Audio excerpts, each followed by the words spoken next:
Well, him and me both. That's Mr. Aaron Rilings, not Aaron Rilings. It drives him mad if you pronounce it that. Crucial member of Team Vardis. How long have you been a member of Team Vardis, Aaron? I've been a member now for about 2 to 2.5 years, I guess. Yes, it's a decent, long enough while. And I asked you in the aborted take one where I lovingly filmed your crotch instead of... sorry. Because now, of course, this is your first time here at Yateley Complex's Sandhurst Lake, even though, of course, it's a legendary venue.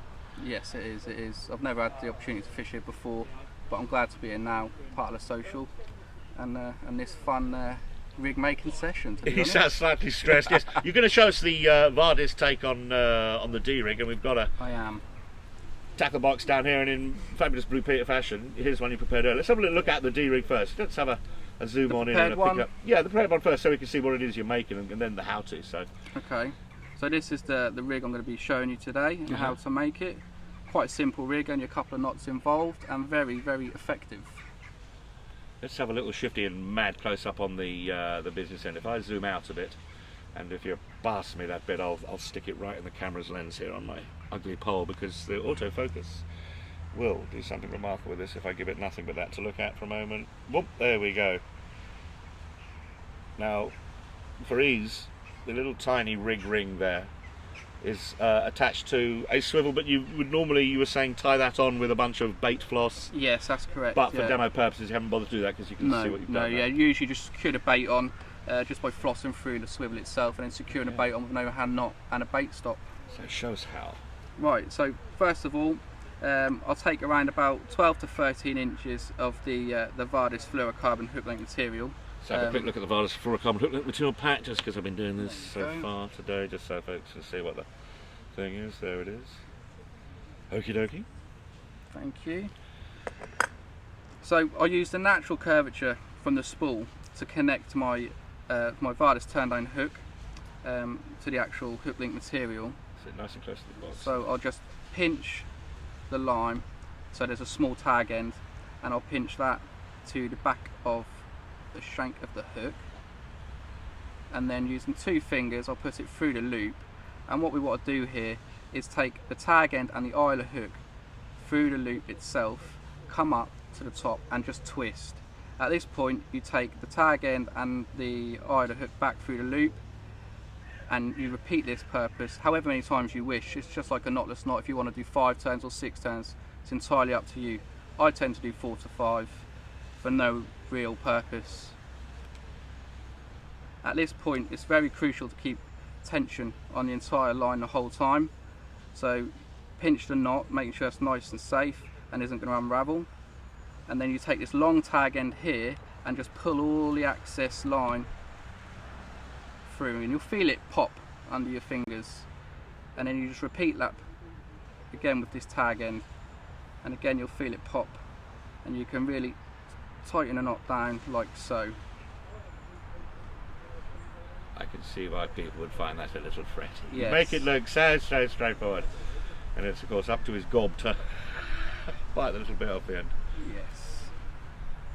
And then you move the knot down into position of where you'd like it to be located on the actual hook shank, and then you just snip off the access line like so, and then at the end you can take a lighter and blob, but I'll show you that at the end.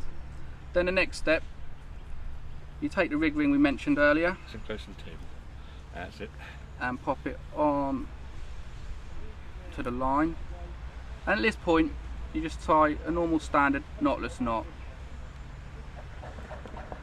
One thing I do is just habit.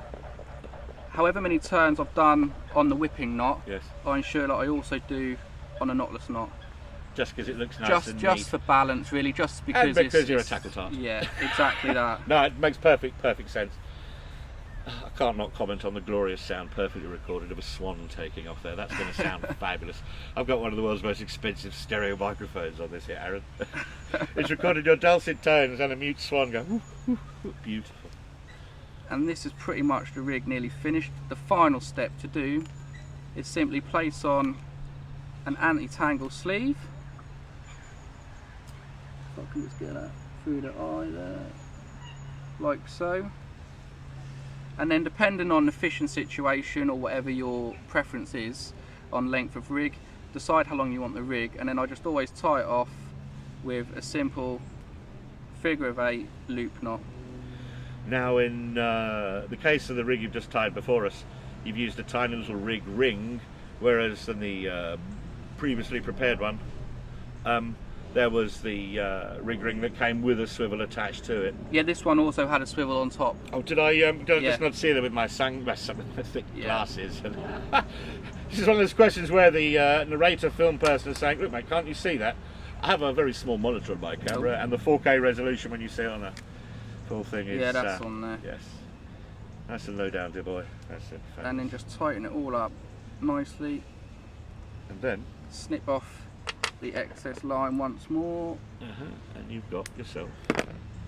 Pull up the anti-tangle sleeve covering the knots, ready to be placed on. And here, as you can see, it's stuck straight in my finger. There's not even a bait on it. That's sticky sharp. There is the rig. We've seen... Whoops, here we go. Let's just get it nice and close. Look at that. How fabulous is that? You made that look so easy. That looks so neat, and you can quite clearly see that that little tiny swivel can move up and down the shaft there.